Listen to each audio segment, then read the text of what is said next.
Good people. We are back for another episode.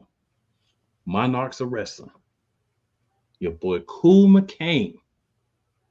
And I'm joined as always by my other half of the monarchy. Your boy, the Playmaker. Playmaker, what up? How y'all doing? I believe one of us had a good Sunday because we have to watch our team play. The other one, yeah, it's a lot going on that side. A lot. Even in a W. He's not doing this today. So we had AEW WrestleDream, which we will get to. Big event, right? In the world of AEW and professional wrestling. Very interesting. Some things happened that we talk about.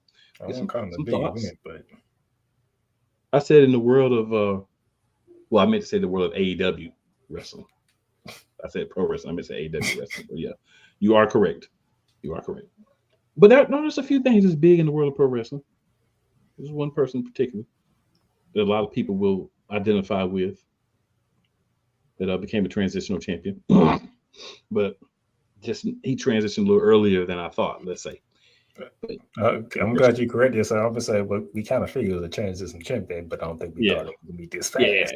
Yeah, we even said it won't be this fast. But then after the show, of course, you find out other information and you're like, oh, too bad we made these picks on Monday. The event won't till Saturday, but it is what it is. It is what it is. All right, sir. Of course, we're going to talk to you about a little TNA, some results from what's going on with TNA. They're starting to build to their next pay-per-view in a couple of weeks, so we'll get into that as well. But before we do any of that, I'm gonna do things a little different this week. I want to shout out Real Wise Radio. We live in the building on Real Wise Radio, another platform that has allowed us to bring you our own official brand of wrestling talk and tomfoolery. And shout out 502 Angel Radio, where you can hear us. If you are hearing us on those platforms, I make my play I make every week. Please go to YouTube, type in @Real Play Callers. Hit that like, that share, and that subscribe button for your boys, right? So that way we can make sure that this wonderful product is spreading out and more people can hear about it, more people can get on, give us their thoughts, and more people can hear this brand of tomfoolery that we bring to wrestling. So, Playmaker. Oh, and by the way, those of you who've been asking me about the Playmaker's bar side of it, be patient. It will come when it's time. Be patient. So right now, we gonna rock with the Real Play Colors until the right time.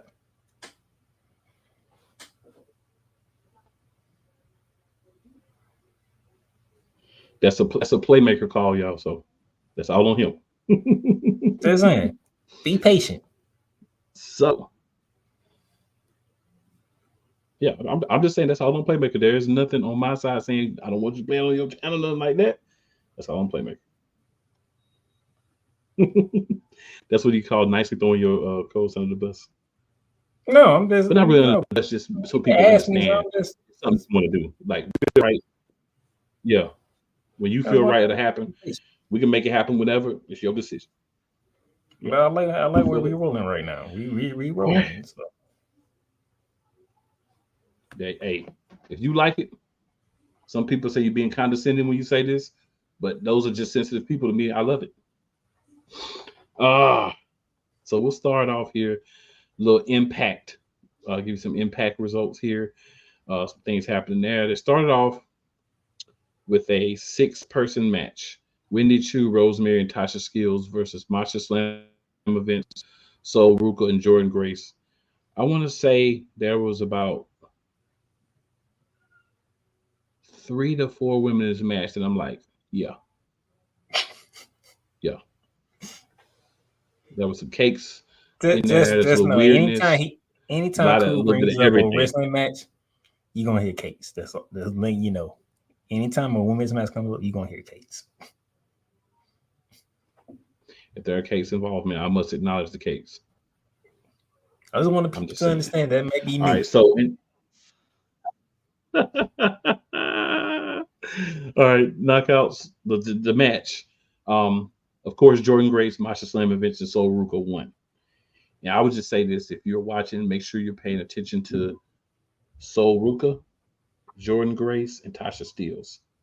Okay, depending on what type of women you're into, Masha Slamovich, Rosemary Wendy Chu might appeal to you as well. Alicia Edwards, maybe if you're into the very tiny women. So they give you a little bit of everything in this match. They gave you a little bit of everything. But yeah, of course the Faces won, as the Faces had the world champion on their side.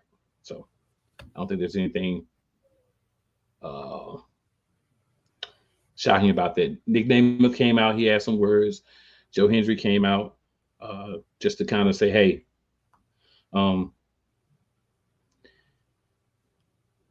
is John Layfield going to play a role in our match? Nick Namath says he won't. You don't have to worry about him. So we'll see. We'll see what happens. First Class came out. AJ Francis says that he's the reason Joe Hendry is a star. He wants Nick Namath and Joe Hendry against First Class. All I want to say is why. Just want to say why. Why? Josh Alexander and Eric Young had a match. Of course, the new bad guy, Josh Alexander, won. And then his other two henchmen did a 3-1 assault on Eric Young. And Steve Macklin was laid out backstage. So there was no one to help him. And Alexander used a chair to really destroy Eric Young's knee. So this past week, chair was the weapon of choice. Yes. Weapon of the week, still chair. Gotcha. So Mike Santana and Moose are going to have a match at Bound for Glory. Yeah.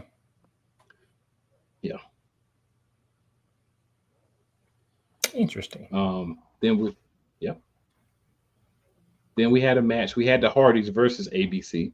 It ended in a no contest.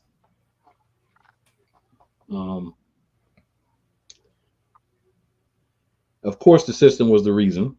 So Santina Morella, who was the authority figure, got upset and said, okay, since you want to be cute and you want to mess up the number one contenders match, three-way match, you got to defend your titles against the Hardys and ABC.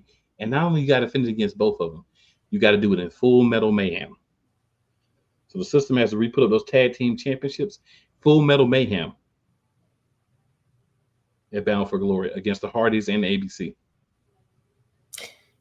They just got them titles back. Jeez. Hey, man.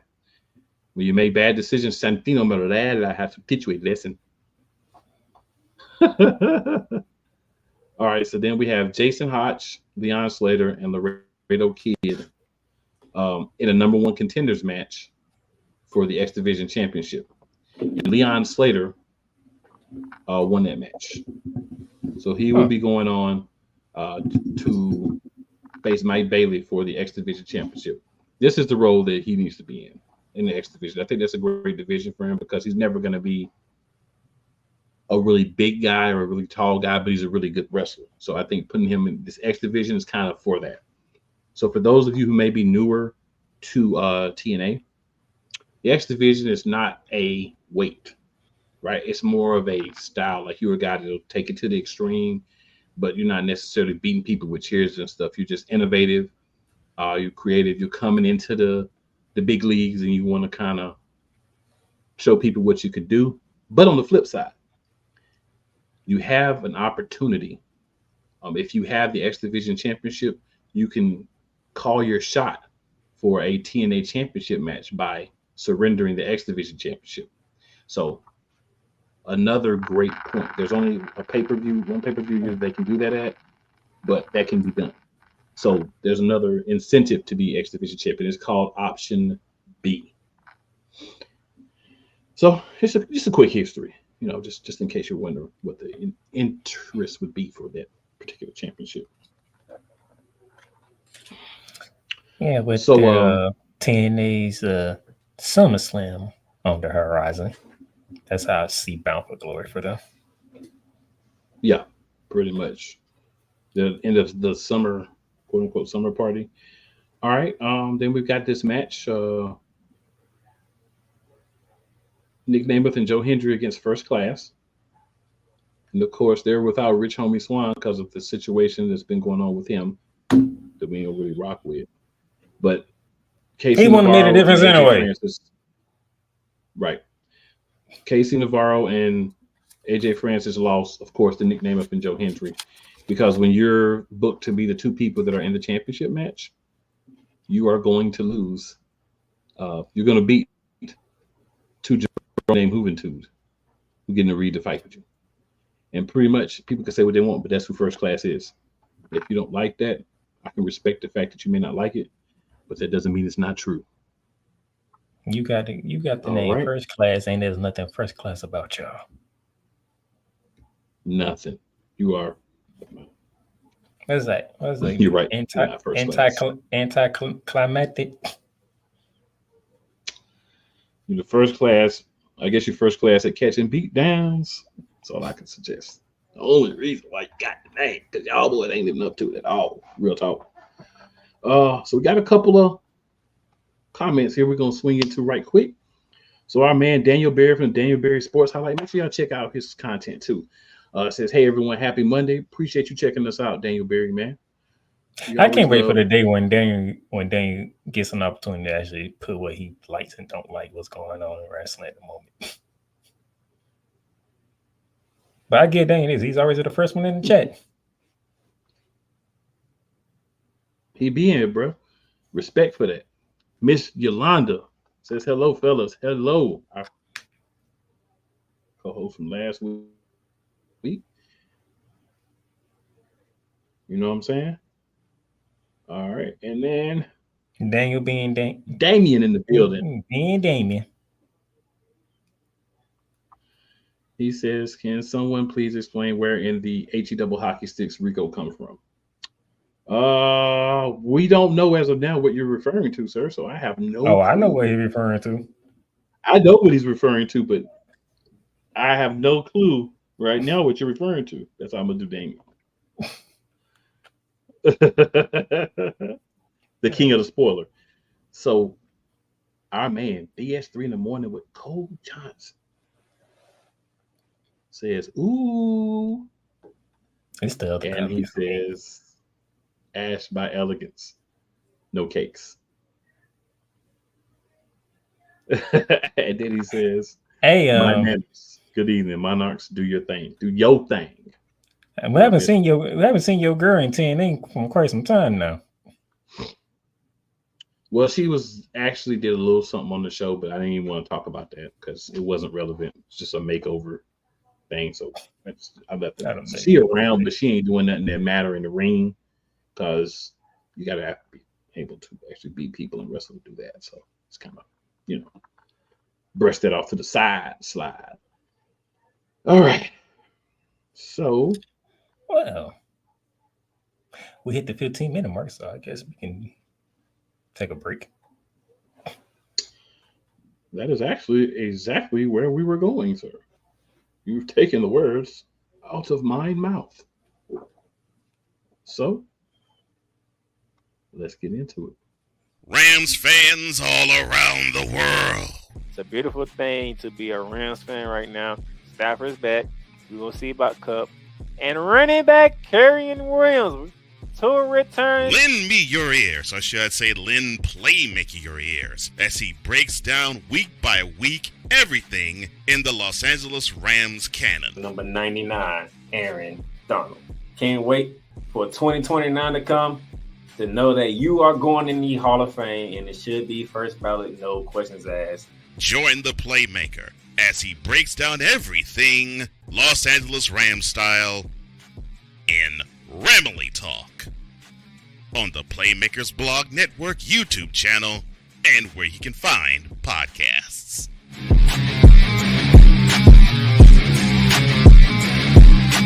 Oh, yes.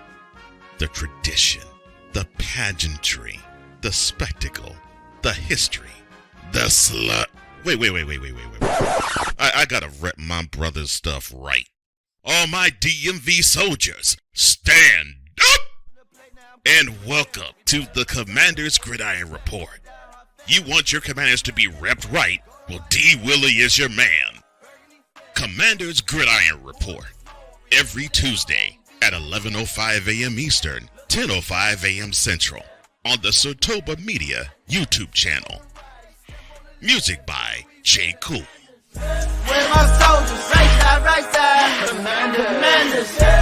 Join Ryan McCarthy. I became a Jets fan because Kurt the Frog was my favorite Muppet because he was green, and the Jets wore green. That's how I became a Jets fan. And Dustin Henry. ESPN is cashing all in on let's pay a few personalities and we'll just kind of fill in the gaps. As they walk you through all of the world of sports from their perspective. The Albany Empire, it's a literal circus. No credentials required. Where, Ryan, say the tag. Where you don't need a press pass to talk sports. Live every Tuesday at 8 p.m. Eastern, 7 p.m. Central on YouTube and where you can find podcasts. Hey, Eagles fan. Join my man Cool McCain and a host of others as they break down every single game, every single week in an objective manner, and also from a fan's perspective as well. Remember, this cast feels just like you. Nobody likes you. And you don't care. Fly, Eagles, fly. Eagles Elite Podcast. Every Wednesday at 8:30 p.m. Eastern on YouTube and other podcast outlets.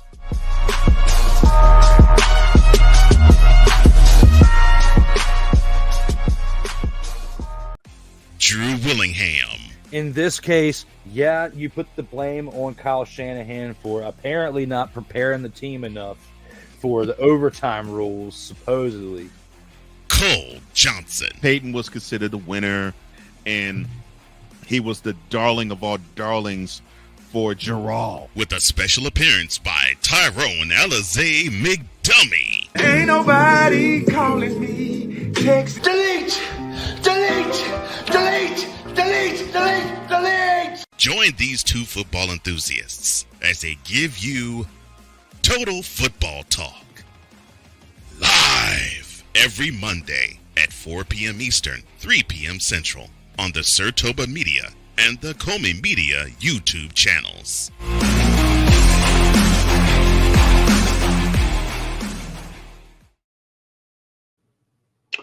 All right, good people.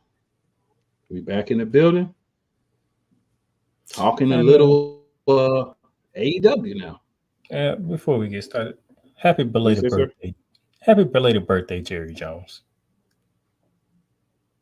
And y'all call me petty. It was the man's birthday yesterday. What you want me to do? Not acknowledge Y'all it? call me petty. Y'all call me petty. I'm not acknowledging the man's birthday was yesterday. What you want me This to man do? is calling out Jerry Jones. I Day said after his happy birthday, the belated wrestling birthday. show. On the wrestling show. And we know what happened to Jerry Jones and his team. I have no control over that, sir. Okay. So Cole says, I believe in Joe Hendry. Hopefully TNA does a Bound for Glory.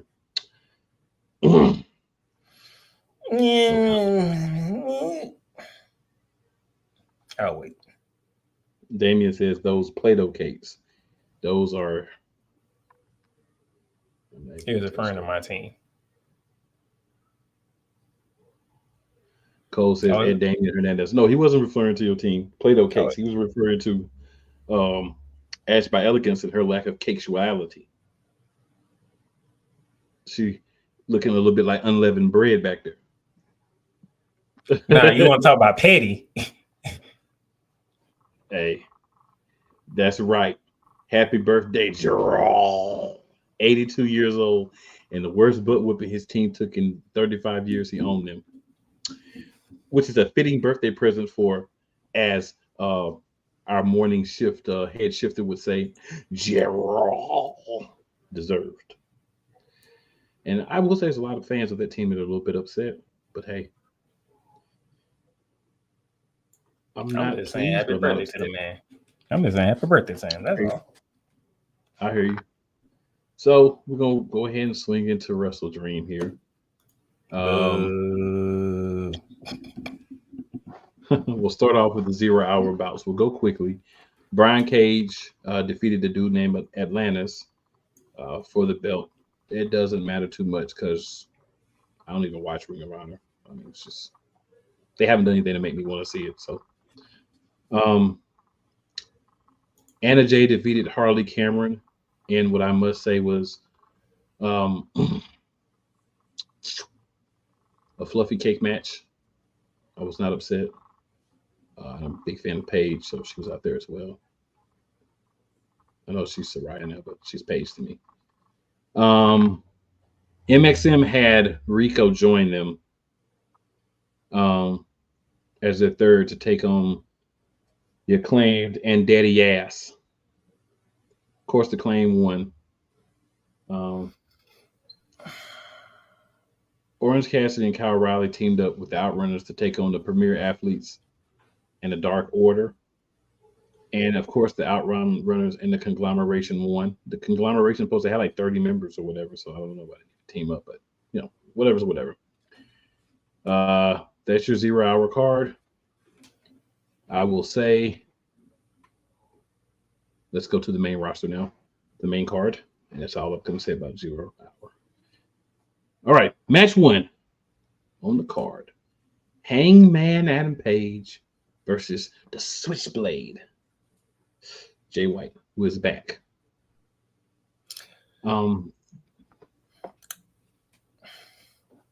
Looks like you have something to say, sir. Do you have something you'd like to say, sir?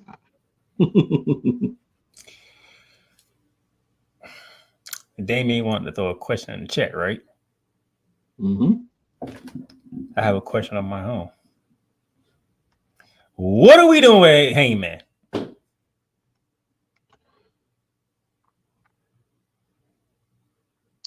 If I knew, I would help you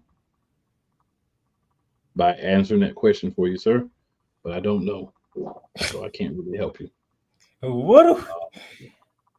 So let me get this right. We set up. He finally beat Swerve. Okay. But we set it up afterwards. By drugging Swerve, by the way. Very thuggish behavior by drugging. Just want to put it out there. I'm just saying he finally beat Swerve. Okay. Mm-hmm. He did. But you set it up afterwards to make it seem like there's a whole locker room of people who want his head on a silver platter, right? First one on the list is Jeff Jarrett. We looked at it, we understood. Yeah, Jeff Jarrett's not winning. All right. But if we're going to keep going on this route, his second feud out after Swerve is him getting beat by Jay White. Like, couldn't we say that somewhere down the road? So I will say it wasn't a long setup, but it's one of the better setups that makes sense. So on Dynamite, he took on Juice Robinson. Hangman did. And after the match, he was about to do what he do and try to, take out Juice Robinson. And then that's when the CEO of the Bang Bang Gang, Jay White, comes back. And then that kind of precipitated this match being set up because he's the one that took Jay White out. So it wasn't a long build, but it actually does make sense why you have this match. But to your point, you're going to have Jay White win because you always have the guy that's coming back and win. Like, this is a TNA. TNA does it. WWE does it. AEW does it. New Japan does it. Shikara does it. World Class Championship Wrestling of Oklahoma does it. Everybody. The guy that's coming back that's kind of over with the fans is always going to win, even if it's good or bad in a return match. So it made sense to have a match, but from the point of what you're trying to do with, or what you think you're trying to do with Hangman, it doesn't make a lot of sense. Because it's like hot, cold, and it's like spikes, right? So like Heyman's nowhere, comes in, he's got this big feud with Swerve. Boom, it's jumping. People are like, oh, that's crazy. Heyman takes a break. Swerve wins the championship. He gets a nice little run, comes back.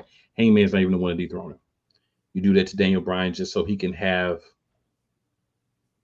a run before he leaves. Very short, by the way, but just a run before he leaves. And I heard a lot of reports that that's what Swerve wanted. Swerve actually wanted Bryan Danielson. I said Daniel Bryan before. I'm just so used to that. Bryan Danielson to win the match and get a run. And he wanted him to tap him out. He requested that actually. So a lot of people are mad at Tony Khan, but that's something that Swerve wanted to have because they're from the same state, and Swerve looked up to him early in his career, Danielson. So he wanted to have him get the big win and be the champion. So he actually requested that. So I think it's a very sweet move, but a very dumb move at the same time. Yeah, because look what you did out in the Heyman. Right. Heyman and burnt down the man's house and everything. But couple comments here. So Cole says beautifully done with the Gerald. Cool. Well, thank you, Cole. I try to do justice with that, sir. He also says Brian Cage still actually wrestles. Yeah, he's a champion. Yeah, now he's a champion of a brand that's dead. Cole also says it's sad. AEW love to make Harley Cameron a human crash test dummy, but she's a hot human crash test dummy. We can agree on that. And got cakes. Leave it cool to take something negative and turn it positive. Does she not have cakes? Is she not a hot crash test dummy? If you're gonna have a crash test dummy that you're gonna make me watch, at least let her be aesthetically pleasing. And no one can argue me that Harley Cameron is not aesthetically pleasing. Man or woman. Cole Johnson saying don't stop making her a crash test dummy. That's the point. Well, I mean, we'll work on that. But what we don't have to work on is the presentation of Harley Cameron. That's what we don't have to work on.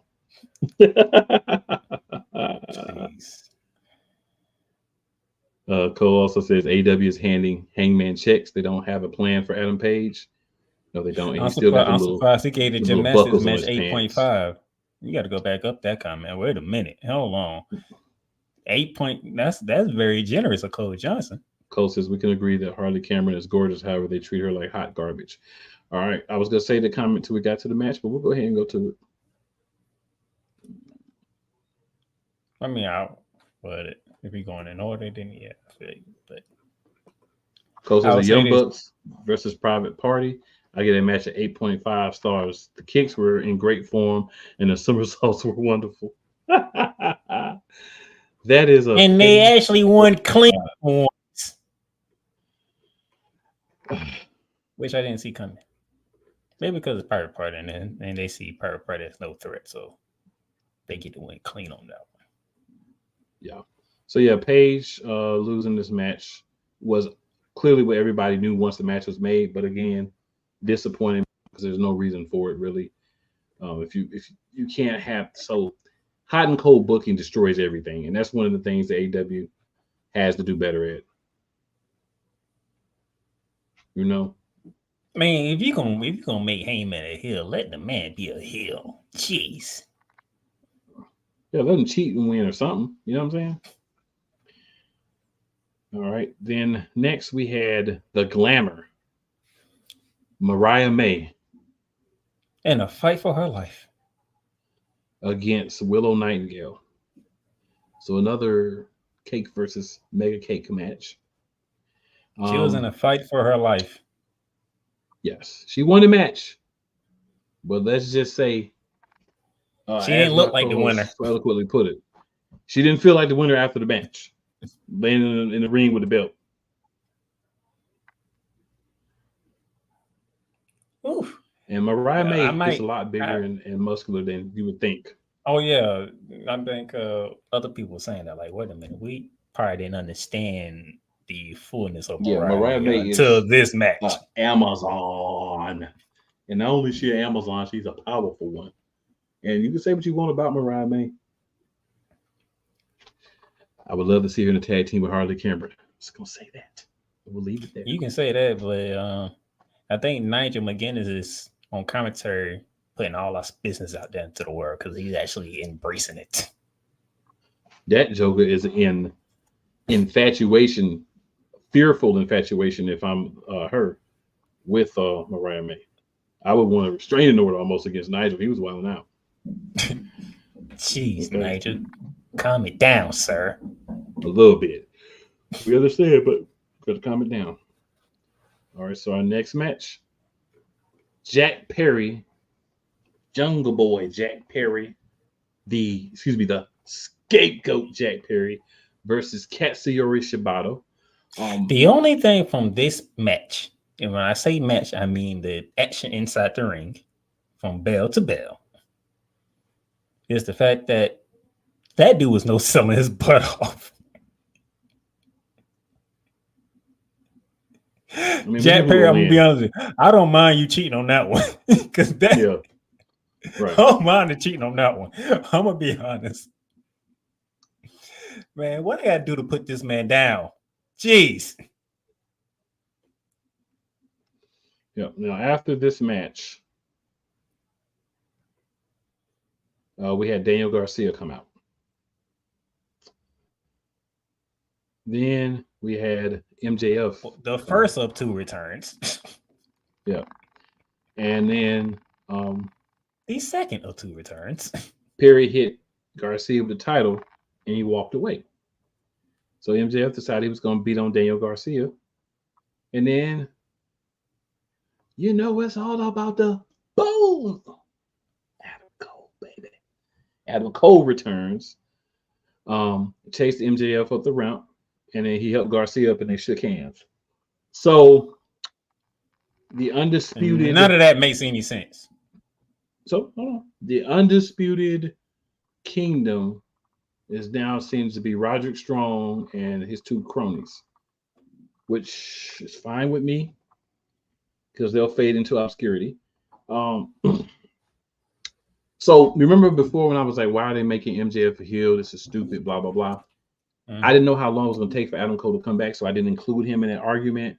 But he's one of the things I was talking about. Because at the time of the injury, Adam Cole was the heel and MJF was the good guy.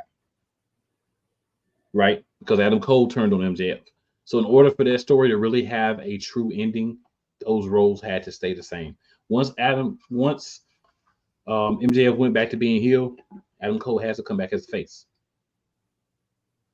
And that, sir, is what we talk about with AEW. I mean, wonderful matches, poor storytelling. I understand Daniel Garcia and MJF because they basically try to kill each other.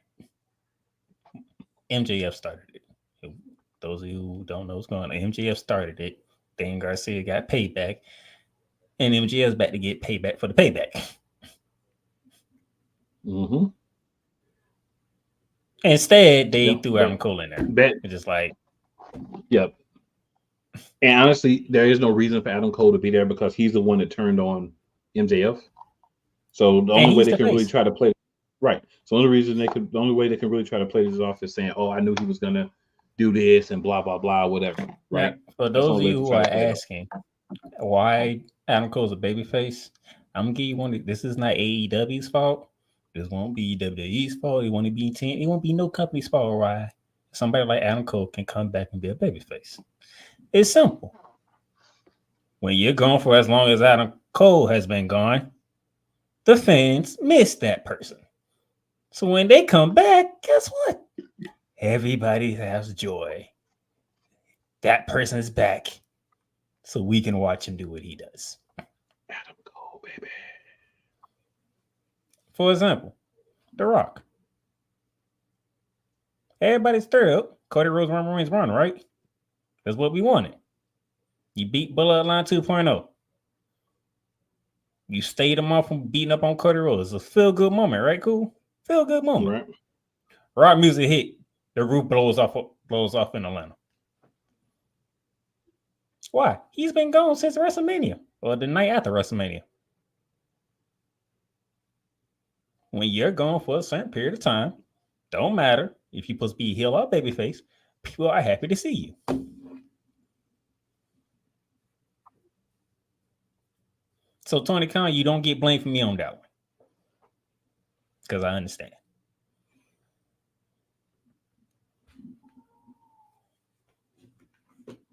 But now the question is, are you going to book this rivalry the way you're supposed to book it?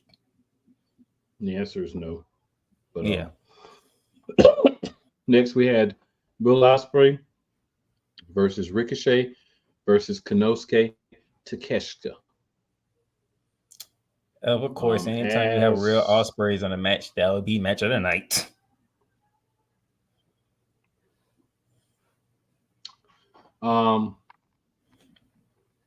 If you haven't watched this match, you got to watch this. A whole bunch of things happen. But Ospreay was about to take out Don Callis later in the match. He got hit with a screwdriver. Then Takeshita hit a running knee and got the pin to become a new champion. Then Kyle Fletcher hits Will Ospreay with a Tiger Driver to show that he's fully now turned on his friend. You weren't not the one to ask that question when that was going to happen. Yep. Yeah, Ricochet got taken out of the ending of the match. But, when they have a certain way they want to do things that make sense. I thought Takeshita would lose to Ospreay and Ospreay would continue, but this does make sense from the point of it starts the rivalry between Ospreay and Fletcher. What it also does is allow Ospreay to get rid of, I don't know where this is on the pecking order, but it's supposedly it's under the TNT Championship.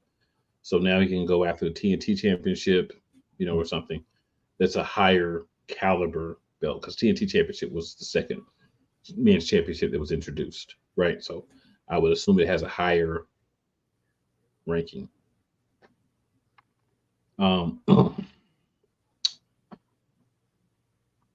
Great match. Just go watch it. Yeah, it gave me what I didn't expect to happen at that time. But anytime where Ospreay's in the match, is always match of the night.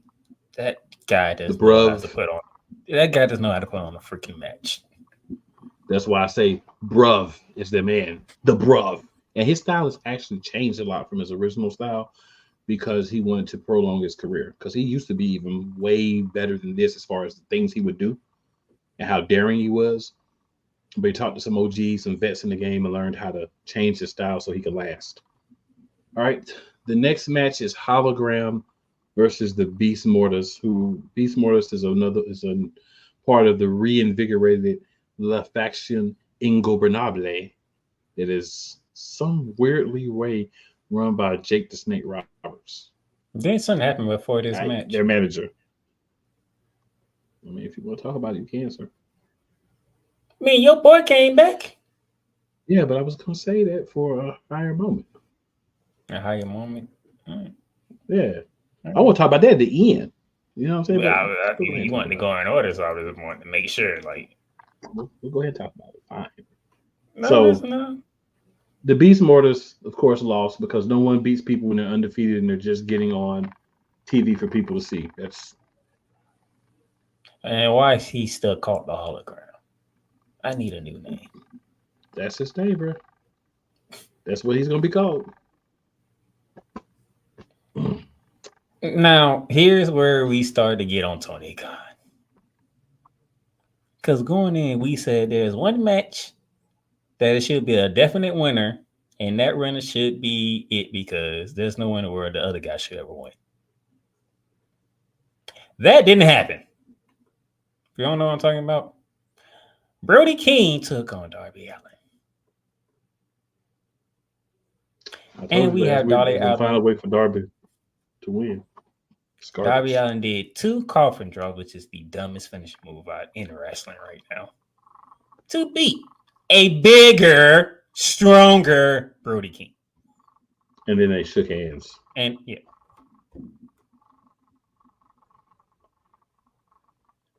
All right, then we had Young Bucks versus Private Party. Actually, was not a bad match. It wasn't. But And the Young Bucks a won lot of clean, people like I said backstage, earlier. a lot of people backstage in the company wanted the Private Party to beat the Young Bucks. All I'm gonna say is the Young Bucks won cleanly, and Clean. They actually can win a match clean. the Avalanche cutter that they did look good. And what a heartfelt moment. Zay was crying after the match. Yep, and he kicked out of the EVP trigger, which a lot of people don't do. All right, we're gonna talk about Mark Briscoe and Chris Jericho. Then we're gonna talk about my boy Swerve after this. All right, so Mark Briscoe. They literally gave people a sliver of doubt that Chris Jericho was going to win that darn title. I give him that. I give you that, Tony Khan. You made people believe that Chris Jericho actually had a chance to win that title. Good gracious. Yeah. Mark Briscoe won with the J Driller, which was his brother's move. It was a good match, but too many other big things happened. Now, we're going to go back a little bit in time on the show. We're going to rewind to right before Hologram got his win. We come back. Prince Nana's in the ring. He introduces our champion, Steel. No, I was just playing. The former champion, Swerve Strickland. Swerve comes out, got the music, Nana in the ring doing the dance and stuff. He's talking about, what's next for Swerve.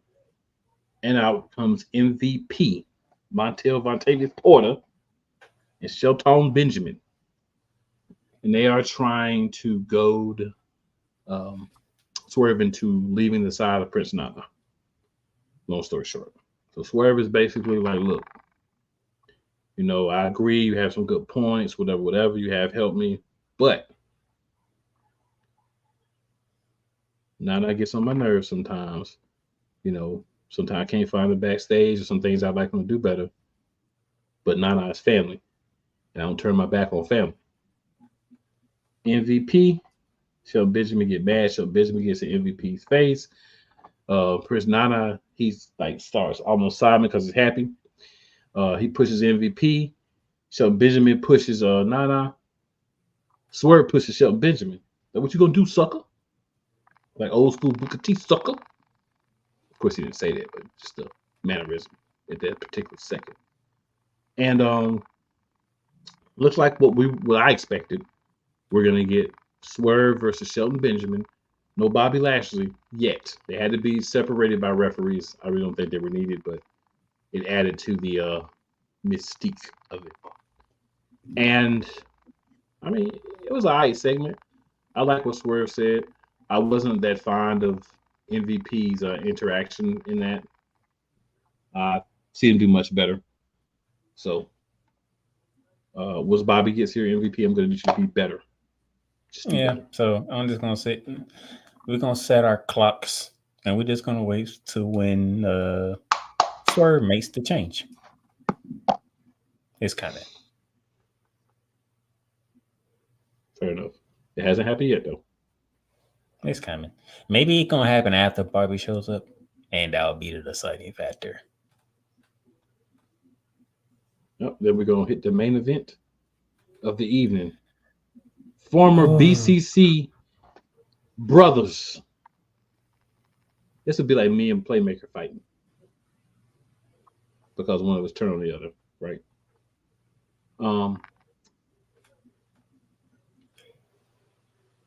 Match was good. Go ahead. Match was good. No problems with the match. Now, Cool's going to give you the details behind the decision because Moxley is now beginning his fourth reign as AEW champion. Usually when you win the title, ain't you supposed to be happy, exuberant, joyful and all that stuff when you win the title? And we talking about the main title here. Yeah, most of the time, yeah, you are. We didn't get that from John Moxley. It was like it was business. Yeah. It was like, you know what? It was almost like business mixed with Shawn Michaels and then Ric Flair type deal. It's like, all right, I won the title. I respect you, but I got business to take care of. That's what it felt like. And just to let everybody get an idea of what happened. Great match, great back and forth. At the end, Moxley was basically like, "Don't make me do this to you." Danielson was like, basically whatever. So he got pile driver and he got put in a chokehold. And then basically he passed out. You pass out in a submission move, you lose. So Moxley was declared the winner, won a championship. We knew Moxley would win after we kind of heard Bryan Danielson was having some problems and some injuries were catching up to him, and he really wasn't going to be able to compete long throughout the week. So I'm like, great. We had a show. We made the picks. Then we started finding out more information. But it is what it is. Willie Uter and Darby Allin came out to save Bryan Danielson after the match. Oh, so we thought. So everybody but me thought. Yuta turned on Darby Allin and took him out. Then Yuta suffocated Danielson with a plastic bag. Darby Allin got duct taped to the rope, so he had to wash Claudio crush Danielson's neck in a chair. So basically kind of give him a concerto type thing. And then more people came and Moxley and his crew left. So. And a lot of people with sad looks on their faces. I think someone was sharing tears. Yep. Excalibur was crying. Daniel Bryan's in-ring career is done. And he went out in that fashion. Yeah, the way he went out was a little bit surprised, but hey, Yuta turned like I figured he would at some point. He's part of the Trios Champions. I think we both knew that. It's like either he's dropping the belt or when is he turning? It's one or the other. They just actually did both together. But you had to because it was the last night, so you kind of had to. Whether Willie Uter really wanted to or not, once Bryan Danielson was gone, like he really have a choice but to get with your peoples. So, WrestleDream, big event for AEW. A lot of shakeup. We'll see where things go from here. I do believe that we're going to see some interesting things happen with AEW if they can do the storylines right. But I always have to kind of, because we have to question what the storyline is going to look like. So we'll hit the comments here about AEW. Then we're going to go on to where y'all know we're going to next. So trying to get all the way back because, as always, our good people, y'all be supporting and commenting. So I love it. All right. Cole says, I deduct stars for the Young Bucks retaining. Then he has 3 rolling laughing emojis.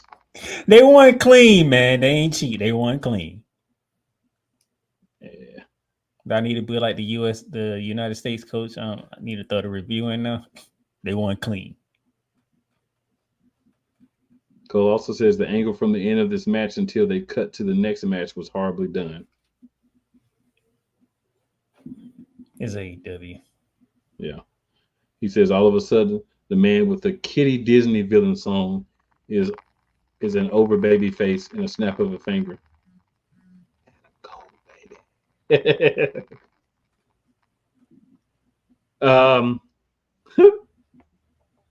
That wasn't his rank though.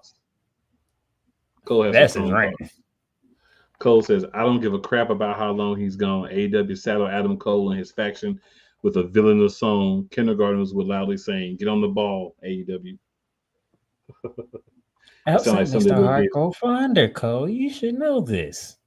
It sounded like something that they would do for the villain Marty Scurll type music. I agree. Cole also says, and Ricochet is about to be treated the same way in AEW as he was at WWE. Unless he joins the Hurt Syndicate, he probably will. Damien says, I was expecting Diddy to come out, laugh out loud. I was hoping you He's in skip jail, that. sir. He was in I was jail, hoping you sir. was going to skip that. I thought about it, but I just want to remind everybody he's in jail, so I was going to come out, sir. Damien also says, why swerve like he was dressed up to be in a Matrix movie? Rolling emoji, laughing emoji. Rolling laughing emoji. And rolling emoji. So African attire, sir. Cole says Diddy won't be seeing the light of day. He'd love to outdo Prince Nana these days. And I wanted to make sure we could read that comment, so I had to read the other one just so I could read Cole's, to be honest with you. Cole says, I love the fact they are playing Shelton Benjamin to be a heavy. Yeah. Don't know how long people are going to buy that, though. Cole says it's a welcome change. True. Damien says Shelton looks weird in a suit. If you watch Thunderdome WWE, he doesn't. Cole Johnson says, I'm smelling Bobby Lashley returns at Full Gear.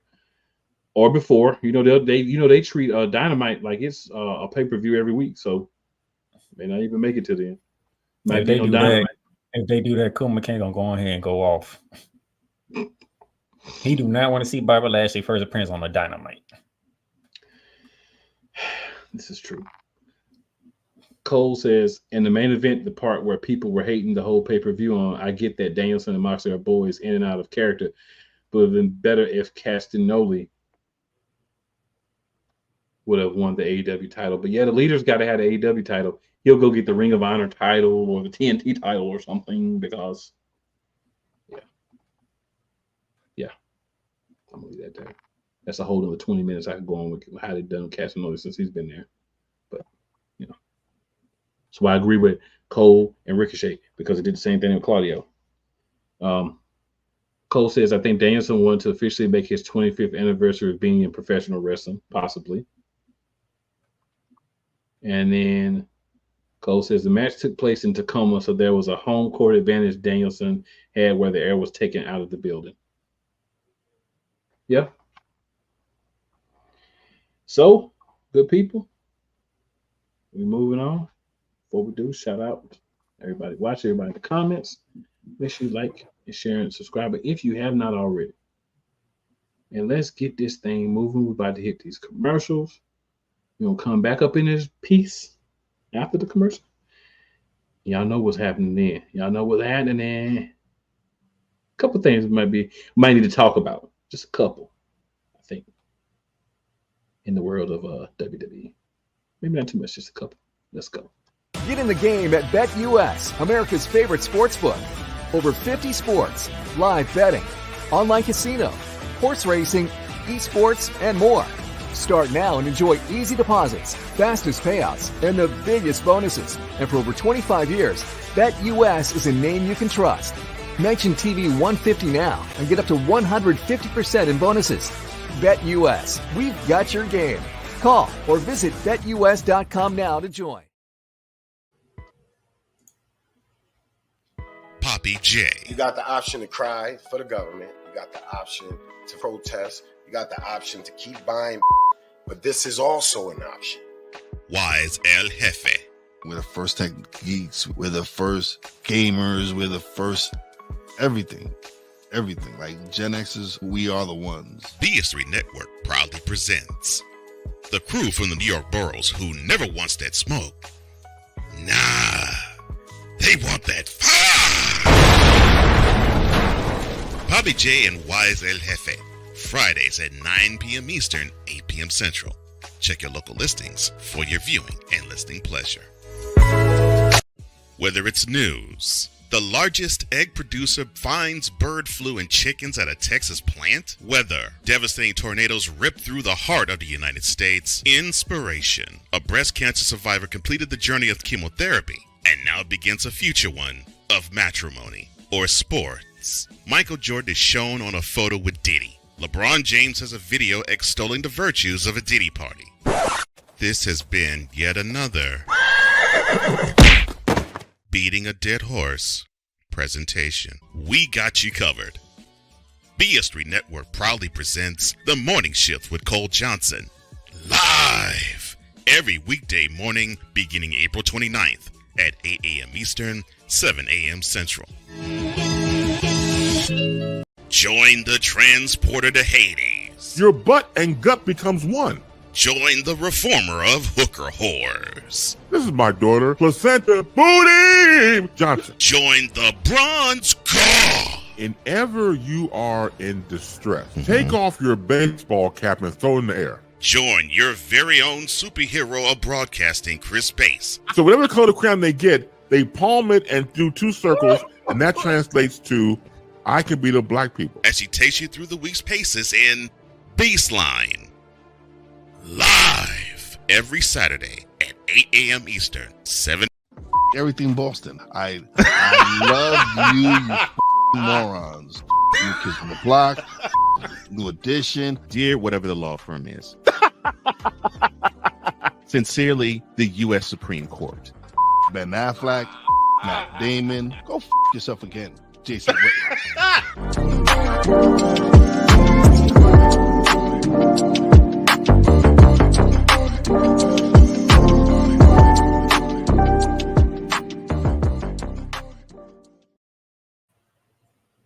All right, good people.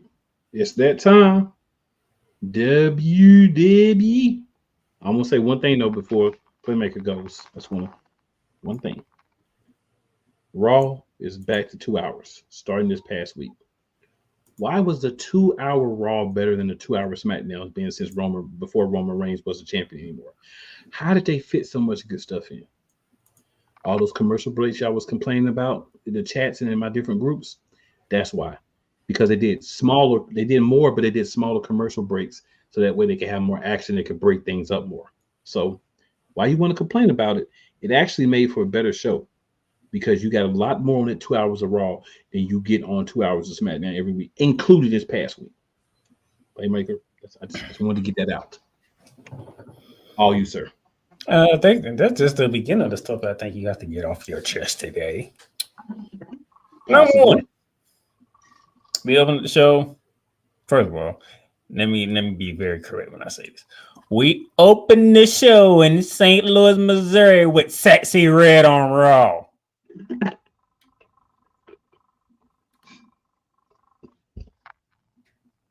Next. Why? Just why? Jeez. Triple H, you think you're slick. You think you're slick. Yeah, you think you're slick. You're using an industry plant to think you're gonna win people over. We see through the mist, bro. We do not need no damn Sexy Red to open up no freaking Raw. Okay, I don't care if it is in her hometown of St. Louis. She could have been on. She could stay on NXT, sir. She was scheduled for NXT anyway. We didn't know she was supposed to be on Raw. Nah, she didn't need to be. No disrespect, but she didn't need to be. And that's coming from a guy who has a pleasure of looking at Sexy Red on his TV screen. That tells you how he felt. Yes, sir. Now, the perfect way to open up a show, we got to hear from the victorious winner from the Hell in the Cell match, CM Punk. Walking gingerly, bandaged up arm, band-aid on the forehead. I think he had a couple of band-aids on the cheek, you know. The typical thing that you need to see when you're inside Hell in a Cell. Mm-hmm. So he made a trip to St. Louis to see the good people of St. Louis because he felt it was the right thing to do. Went into his monologue.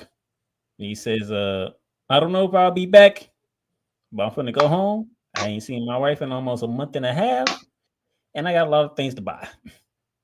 Great. Thank you for showing up, CM Punk. Thank you for walking. Thank you for giving us the visual. And we can't wait to see you come back because before you left, somebody music hit.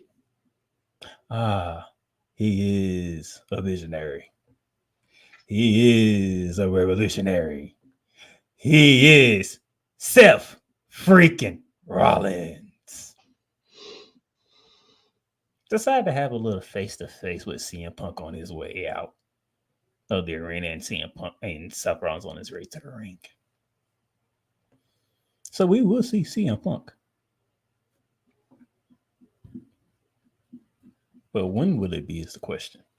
And when is it to have this rivalry?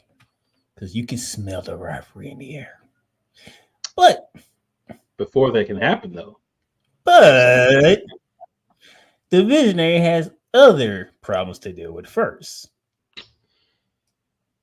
Yes, he does. Bronson Reed, he made it known. He say, "All right, you want your fame? I'll give you your 15 minutes. You pick where, you pick the time. It don't matter. Seth Rollins wants to fight Bronson Reed." So whenever we get to hear from Bronson Reed, maybe we hear from him tonight, maybe next week, because we didn't see him last week. So whenever it is, I'm looking forward to that because it was Seth Rollins the reason why you didn't win the last Monster Standing match. If we're being completely honest. But then again, Triple H threw another seed in there. You feel me? Before Seth Rollins was officially done. The Intercontinental Champion music hit. With Seth Rollins still in the ring.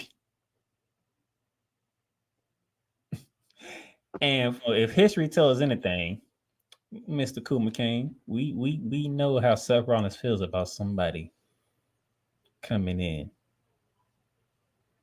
No matter when they come in during his segment. It's setting up a lot of possibilities for people for Seth Rollins to enter into a program with. Let's just say that. So we had a little stare down between Seth Rollins and Jey Uso, and Seth Rollins decides to walk away. I'm not going to be tempted. Say what I need to say. I'm just going to go ahead and leave. We set up our Intercontinental Championship match between Jey Uso defending against New Day's Xavier Woods. Clean finish. Jey Uso wins a very hard contested back and forth match. Clean finish. Xavier Woods wasn't trying to dap up. Xavier Woods is feeling some type of way. He won the championship match. He got a championship match. He lost. Kofi Keith is like, "Hey, good job, man. Congratulations on your win." Xavier Woods wasn't trying to have none of that. Keep in mind, Jay really wanted to offer the shot to Kofi. But Kofi asked him to give it to Xavier Woods. That is true. And then Braun Breaker should have known. Braun Breaker is not done with Jey Uso, not one bit. A mature moment 2 weeks ago. Very mature moment. I only lasted a week because he came out and he spilled the brace off Jey Uso. Kofi Kingston, hey man, we gotta go help him. That's our boy, you know what, and whatnot. Let's go help him. Xavier Woods, I ain't trying to help him. Xavier Woods is slowly turning heel in front of our eyes, if you notice. Because Xavier Woods he helped the brothers. He didn't want to help the brother get beat up by Braun Breaker. Kofi Kingston goes in there, he takes a spear. Xavier Woods gonna see what you did? See what you did? Why is he chastising Kofi Kingston? Braun Breaker, being a dog that he is, went ahead and spear Xavier Woods.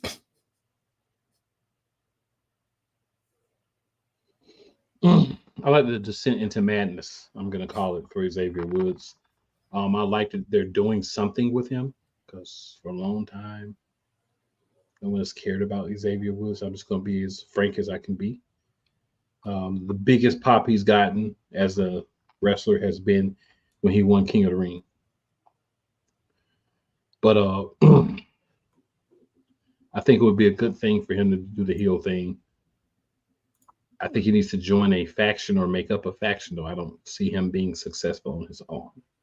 But there's enough guys that they're not doing anything with. They could make a misfit type faction with guys that are just fed up. So we'll see. Just fed up, just done. Yes.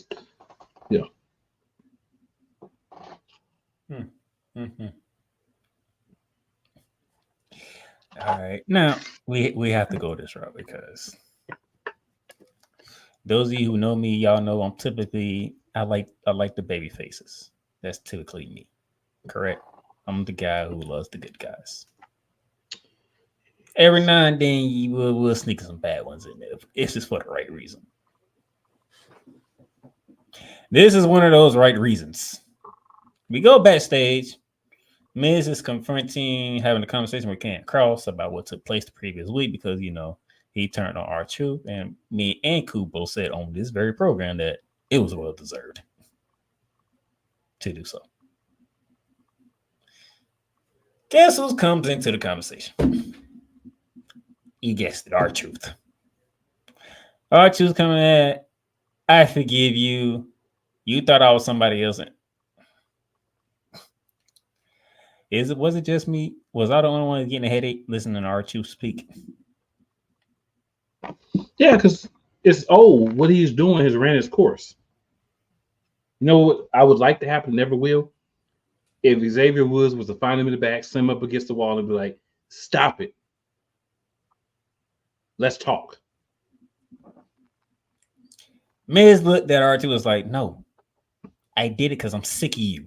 I'm sick of you putting me in stupid matches that I don't belong in, put me in harm way every single week. I'm sick of it. And I'm like, thank you, Miz, because we're all sick of it. Miz left.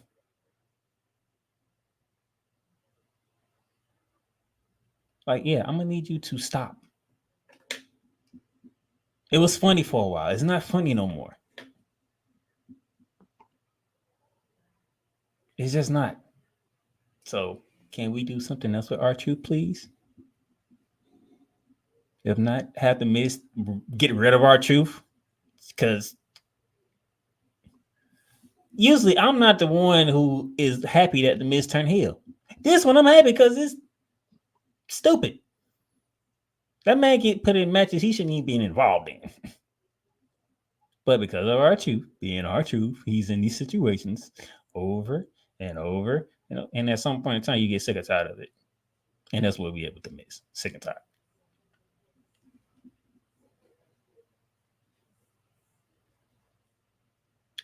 We did have a good old-fashioned Donnybrook match between Sheamus and Pete Dunne.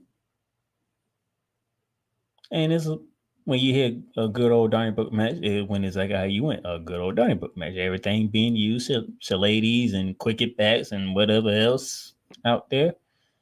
And for a moment, I thought they was going to let Pete Dunne beat Sheamus once again. Not to be. Sheamus gets the dub. Good job, Sheamus. But unfortunately, if my mouth serves me correct, sir, I do believe that is 1-1, right? As far as I remember, sir, yes. So we need to have a rubber match. To probably disliking to a lot of people. But it is 1-1. We need a definitive winner here, okay? Those of you who are new to the show, me and Cool, we like definitive winners here, okay? So we need a definitive winner of this rivalry. So we need one more match. And we don't care what kind of match it is. We just need a match to finally end this, okay? Now, I'm going to throw this to my co-host because tell me why we needed to have a 10-woman match. There is no reason, sir. There is why no did reason. it happen? I get it.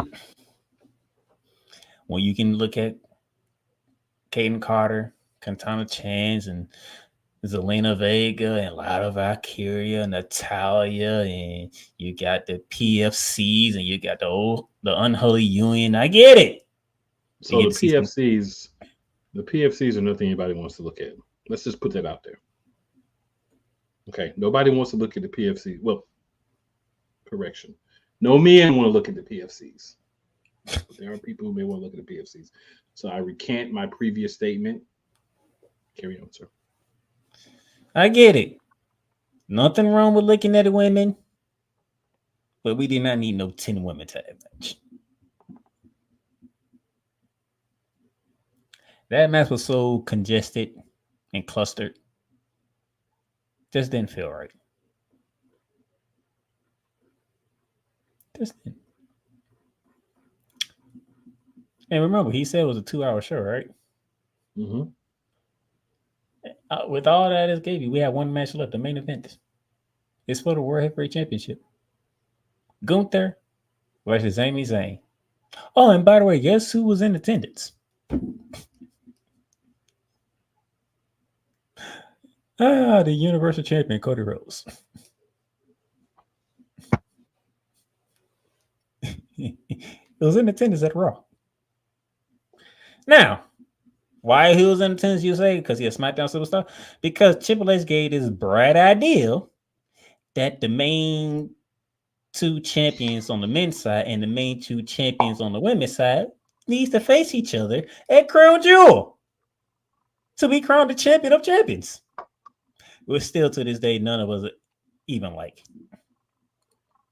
Which was still begging the question what y'all doing at Survivor Series outside of War Games. Outside of War Games. I'm truly over it. Okay. Anyway, winner of this match becomes world champion and then is on the track to face Cody Rhodes at Crown Jewel. Well, lightning strike twice with Sami Zayn. Ray Barrett says no. Joe Justice is looking forward to strike because he wasn't there when Sami Zayn beat Gunther at WrestleMania. So we hit here. And it's pretty much a rerun of WrestleMania. Until Gunther said no. And he put an emphatic no to it. He put Sami Zayn to sleep to retain the World Heavyweight Championship. But we wasn't done, even though it was a 2-hour show, because he music hits. You guessed it, the Universal Champion music hits. And we get to leave Raw with the stare down between the World Heavyweight Champion and the undisputed Universal Champion. Go ahead, because you know we're going to SmackDown this, so go ahead, get this part off your chest. Just go to SmackDown. Anybody got time? Go to SmackDown. All right. We go to SmackDown now. We go to SmackDown and no Sexy Red on SmackDown, okay? Jimmy Uso opens up SmackDown. To the hell of an ovation, though. People are happy to see Jim. Now, those of you who don't know, my co-host is not a big fan of Jimmy Uso at the moment in time. It's probably going to take some time, but I'm pretty sure he's going to give him an opportunity to see what he can come up with. He comes out, says his piece, says, Solo took him out, formed his own little bloodline group of brothers and all that stuff. So later on in the match, we're going to get Big Brother versus Little Brother. But the OTC comes out. OTC reminds people of what took place during a 4-year run that they had.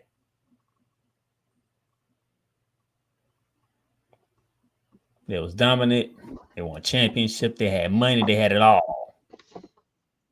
Jimmy, and I think this is the starting point for where my co-host would like what Jimmy to do. Jimmy was the one who tried to put some realization into the OTC.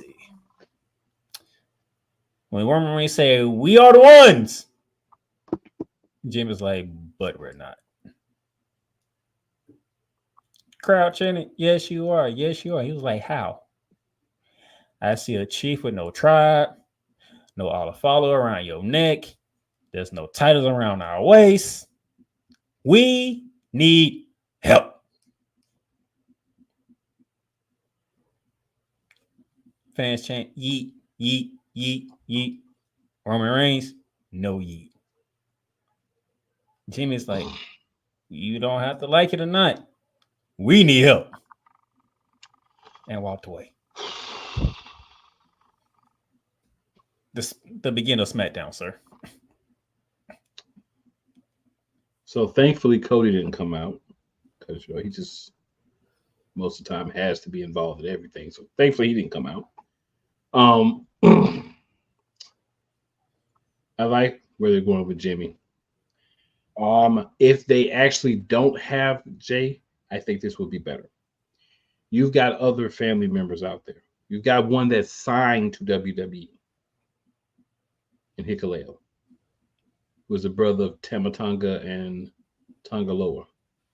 So you could have him come in on the OG Bloodline side. I would really like for them to keep Jay out of this and keep it a SmackDown thing. I would really like for them to allow Jay to go and have a good title reign as Intercontinental Champion, get past this whole Braun Breaker thing, move on, have some other competition, and just stay out of it.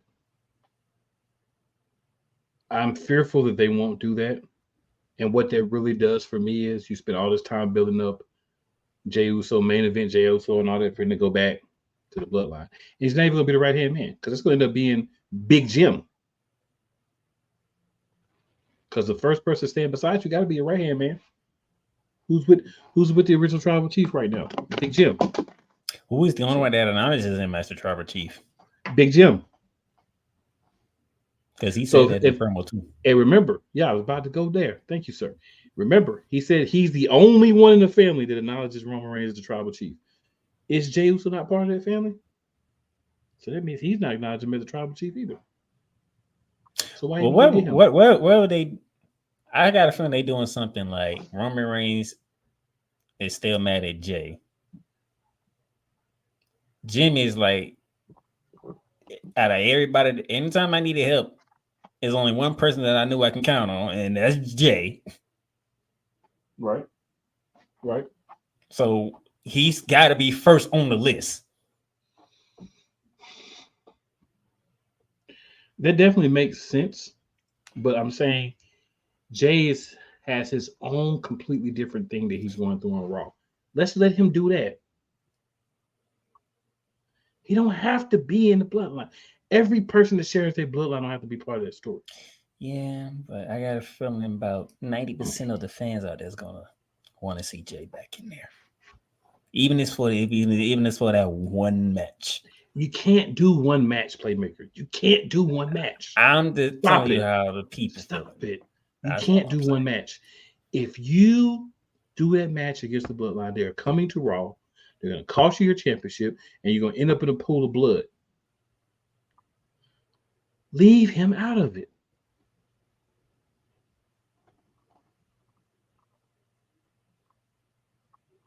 My thoughts. That's your thoughts. I'm just saying there might be a lot of people out there that's going to disagree with you. That's all I'm saying. I ain't saying I don't understand stories. They don't understand stories. What was the whole point? So the whole point of the bloodline was to build everybody up, right? The whole point of bloodline was to make people stars, make Solo a bigger deal, make the people he's brought in a bigger deal than him. Jacob Fatu is going to be the hands down the star of this whole thing when it's over. Big Jim, Roman, and a couple more family members. That's, hey, you know what? We don't acknowledge Solo as our Tribal Chief. You are our Tribal Chief. Now, my question is, how long is this rivalry going to go? Does it supposed to end at Survivor Series? If it's supposed to end at Survivor Series, then just stop it now and just do an AEW. If that's all you're going to do with it, just do an AEW. Just have everybody go do something else. This needs to go on for a long time. We have to figure out what The Rock's role in this is, and this needs to go on for a long time. I think The Rock either is going to start his own group or he's with Solo. That's why I'm asking, because if it doesn't end at Survivor Series, then I'm with you. How Jimmy, Roman found somebody else, they lose to the Bloodline 2.0, and it's like, then it's like, okay, we might need Jay down the road here. Let's see if you go down the road when he's had 5 or 6 months with the Intercontinental Championship. He's had some impressive wins, and now it's like, all right, we got somebody else we're gonna push. I'm cool with that, but he just got the belt. Come on, y'all. Just got the belt. Let the man enjoy the belt outside of all this other stuff. Let him be the main event star that you want him to be. because everybody wanted him. Everybody yeeting, buying T-shirts, wanted him to be a star as a single competitor. Then you want to push him back into the bloodline. This doesn't make him the same guy. What? I think I got the perfect way to do it. Roman Reigns, the tribal chief, right? Roman Reigns is handpicking his people, and he don't want to do nothing with Jay, right? Jimmy's going through it because he said, "I'm with you. I'm with you. All right, whatever you want to do, I'm with you. All right." They go through this battle, and it's just not working. And this has been months, and it's not working. It's not working. Paul Heyman comes back. Paul Heyman says, "Let me help you out, my tribal chief." Then he goes to Raw and talks to Jay. After months of failing, Roman Reigns finally puts that ego to the side for a bit. That would suffice. Okay. I don't like it, but it would suffice. I felt like there should be unblurred lines between the shows, unless there's something happening that has people on another show. There should be unblurred lines. I see that, but we're talking family here, so I believe family should. But you got more family. It's not like you don't have other family that you can get. That's why that's the whole point of the bloodline. Thing and it's not working. Right, but what I'm saying, that's the whole point of bloodline. You got more family. You're supposed to be trying to help uplift everyone in your family. You can't help Jay get no further. Him coming back to the bloodline is a step back in every way for him. So bring in other guys. And if they book it the way that it doesn't work, because it's going to get to some point, Jay's coming back. That's all I'm saying. But yeah, they're probably going to do it now. It shouldn't, is what I'm saying. I'm not saying that now. I'm saying that it doesn't make good booking sense, honestly, at all, unless you're talking about WrestleMania. If you're talking about like a match at WrestleMania, and then he gets sucked in a month before WrestleMania, I that's whatever. And then after WrestleMania, he back on Raw, and technically by WrestleMania, they're gonna all be on Raw anyway, probably. What I think we're gonna get, what I think is gonna happen, truthfully, Jimmy and Roman are gonna go to Raw because Netflix wants Roman Reigns on Raw. So once he gets back to Raw, Netflix want everybody on Raw. They want Roman or Cody. No, they have I'm telling you from what I read, they won't air. They trying to make that first Raw show almost like pay-per-view like. Right, but what I'm saying is consistently, as the top person, they want either Roman or Cody. And I think they've actually leaned more toward Roman now with him coming back and the new music and everything. I think he's a better long-term draw than Cody. Because what have we heard from Cody since he finished the story? My friend turned on me because I gave him a shot and he lost. And then I went and fought with the guy who harassed us all for 3 years. And I don't understand why he's mad at me. Like, come on, man. Also, it's Kevin Owens. He always turn on friends. So everybody deserved it except for Kofi. Kevin Owens' words, not mine. Exactly. Which he lied because he ended up turning on Cody. And he said he wasn't going to do it again. So actually, Kevin Owens lied. Don't care what the reason is, but you lied. I'm shocked that Kevin Owens lied. Nope. Okay. I'm just throwing that out there. I'm just making sure people understand. Speaking of which, we're finna get some more cakeage on the SmackDown version. Kevin Owens, who was he suspended, or was he just told not to show up? He was told not to show up. He's probably suspended now after what he did on SmackDown. He shows up, grab the mic. I'm sorry, but I need to get this off my chest. And before he get off his chest, Cody Rhodes comes walking out, taking off his nice little jacket suit, ready to throw hands, ready to know what comes out. Hey, I got this. Nope, don't do it. I got it. He goes in the ring, tries to calm down Kevin Owens. Now, I know Michael Cole and Corey Graves are trying their best to make it seem like Kevin Owens didn't know who was behind. He knew exactly who was behind him. He elbowed Randy Orton and punched him in the mouth. Rightfully deserved, by the way. What you amboing me for? Man, he trying to play peacemaker.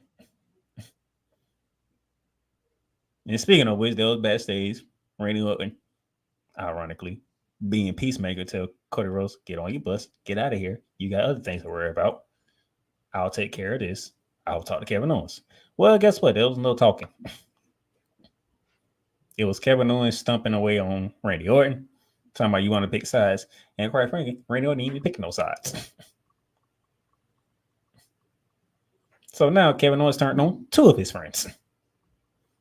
And not just one. So Kevin Owens like. So now we're going to have a major feud with Kevin Owens. That, to your liking, keeps Cody Rhodes out of the bloodline story. So we think. Then again, you're right. So we think.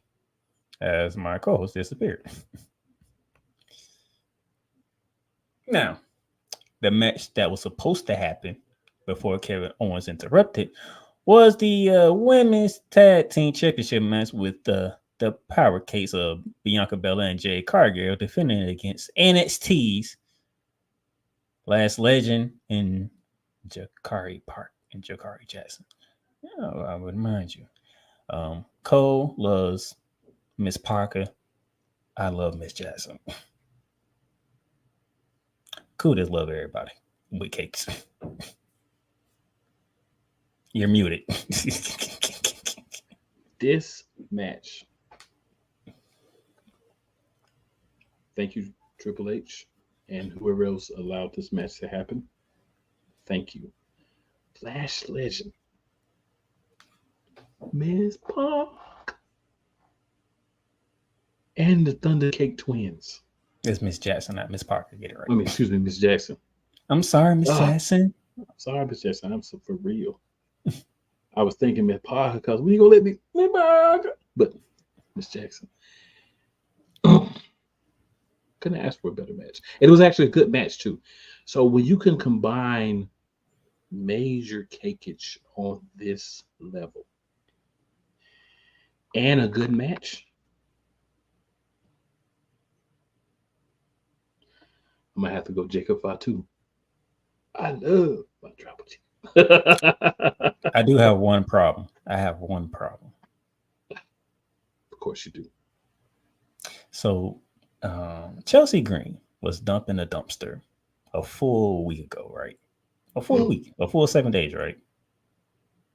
Why is we still acting like this woman still smells like dumpster? I guess they're saying it was so disgusting in the dumpster that the smell has not left her pores yet. That is so stupid. It's hog washing now. Don't get me wrong. I'm with you. I'm just saying that's my guess. Like you were saying about this whole Jey Uso foolishness they about to do. That's what I'm saying. It doesn't make sense, but that's what they about to do. Knowing the type of woman Chelsea Green is, that woman took 10 baths. I was telling you, that's the only thing I was joking about. Oh, I know. Trust me, I know. I'm just saying, like, we know we know who Chelsea Green is. That woman took about 10 baths. Okay, there's no way in the world that I can understand you doing that at Bad Blood because it was pretty much the night after. I can understand you doing that. But a full 7 days later, we still gonna act like, come on now. Rude. Don't play with our intelligence. Rude. I dig it. Don't play with our intelligence. Let's be for real. That's my only issue. That was my only issue. As long as it went with the match. No, it went with the match. It was the fact that the reason why I bought it because Chelsea Green and Piper Niven was out there during that match. I feel you. I'm just saying. As long as it wasn't with the four cakes, the four corners of cakes, we good. No, it's only like when they try to play meta chicks. Intelligence. The meta chicks and the Thunder Twins, the Thunder Cake Twins. Just don't try to insult my intelligence. Like, come on. Oh, so they do that a lot. They do that a lot. We can see through that, okay? We can see through a lot of it, but I feel you. But they do that a lot. All right. Didn't LA Knight have a U.S. title defense? He did. Against Carmelo Hayes. He did. And Carmelo Hayes came up short. He did. And Andrade drew his attention. He did. What did Andrade say to him after the match? What did he say? Put the fries in the bag. Oh yeah, he did. I was trying to remember exactly what it was. Yeah, a little reverse psychology of what Carmelo Hayes did to Andrade. Oh man. And this match is tied at 3-3. And thank you to Nick Aldis. We're gonna get our 7th and final match between these two. And then we're gonna get one of the same two guys who've already fought LA Knight fighting them again and losing again. Oh, we just could get a triple threat match. Possibly. Just Either way. That out there. Either way. I'm just throwing that out there. So, yeah, good to see LA Knight defending the title left and right and beating people. It's good to see.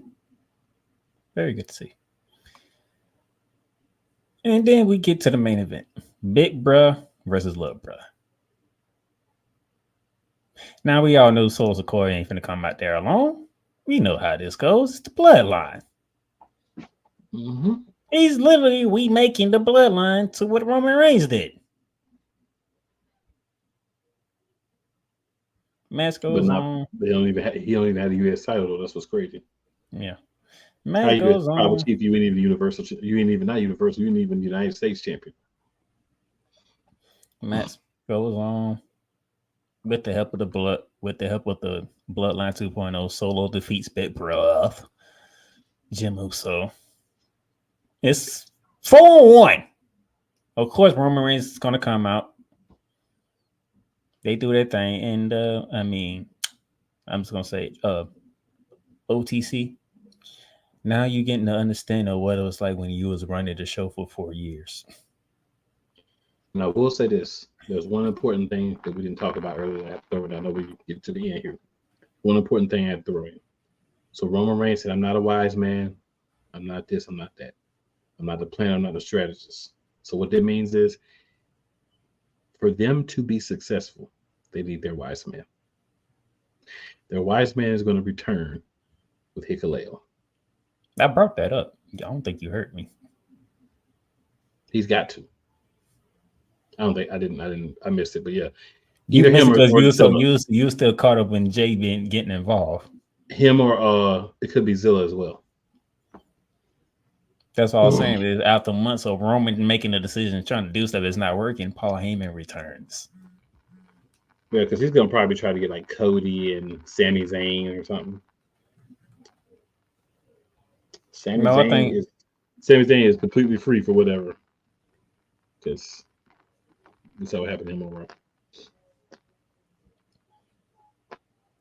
And after the beatdown, Jimmy looks at Roman. Tells him, we need help. So the question is, how long is it going to take for Roman Reigns to let his ego down to get some help? That's the main question. Don't do it, Roman. He's saying don't do it because he knows when he does it, there's certain superstars going to be the first one on the list. Let Paul Heyman do it. That's my hope. That was my whole point. That's what I was saying. After months of trying, Paul Heyman comes back, and Paul Heyman is the one that goes to Raw and talks to Jay. But I don't want him to go talk to Jay. I heard that. I don't want him to go talk to Jay. I heard that. I don't want to go talk to Jay. I believe there's no way around it. There's a simple way around it. Win without it. That's not happening. Why not? You've got. I don't see them booking it that way. You got the OTC. He can't. Yeah, the OTC just got beat up 4-2. He can't get 2 more of his family members and train them up real quick. He did it with Solo. With some outside help, in a way, but shoot, Solo they got another brother. That's wrestling. I'm gonna put it like this. He may be physically out of the bloodline, but the bloodline's not out of him. That's all I'm gonna put it. I hear what you're saying. And it's stupid. But it doesn't mean they won't do it, but it's stupid. That's all I'm saying. The whole purpose was to create stars. You created a star. You're not going to make him shine any brighter by coming back. So it's stupid. Jim needs to come back because Jim was the laughing stock of Bloodline 1.0. The laughing stock. The bottom tier. The rug. I'm gonna say this: if there's no way they can bring Sammy back, if they don't bring Jay back, because it won't make no sense. Well, not true, because Sammy's not doing anything. Sammy just got beat down. He's not doing anything, but guess what? If it weren't for Jay, Sammy stopped wanting to win up because between him and right. But now that he's already been part of the bloodline, you don't need Jay to bring him back. You don't need Jay. Go to him and say, you know what? You used to be an honorary Oos. We're gonna make you an Oos.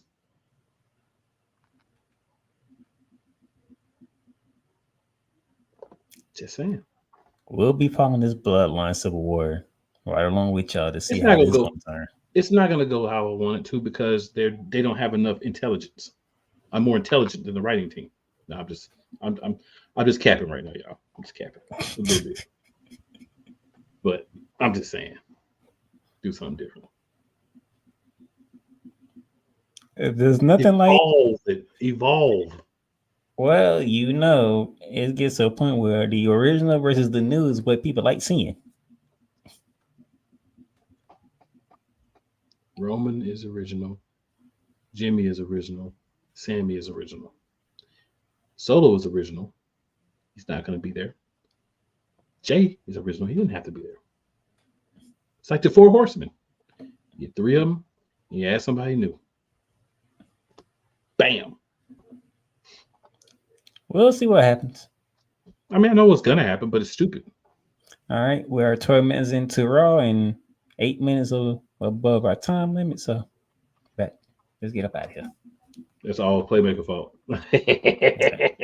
No, it's not. You ain't putting that one on me. All Playmaker's fault. You ain't putting that one on me. A couple of comments here. Says Playmaker had us go over. No, I'm saying. David says, I thought Punk was announcing his retirement for a minute. Never thought that, but he tried to trick you. Cole says, I always get a headache when R2 speaks.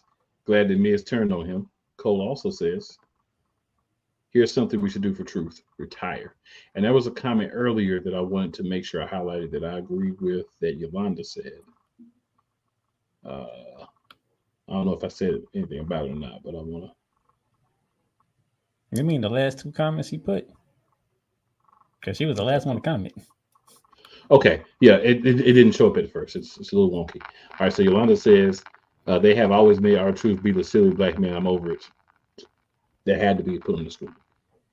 And then talking about the PFC, they don't like y'all men. No, we don't like them either. So it's the same both ways. I feel it. But we have, of course, reached that time, as Playmaker said. It's good conversation. Sometimes you go a little bit over. It's all right. But what I want to make sure I remind everybody is make sure you tell 4 people who you think are your friends, 4 people who may or may not like you. Just because they may or may not like you does not mean they won't like us. And it's never where you start, good people. It's always where you finish. If you're watching Raw, continue. If you're not, go hit Raw. If you're listening to this at another time, we'll see this later.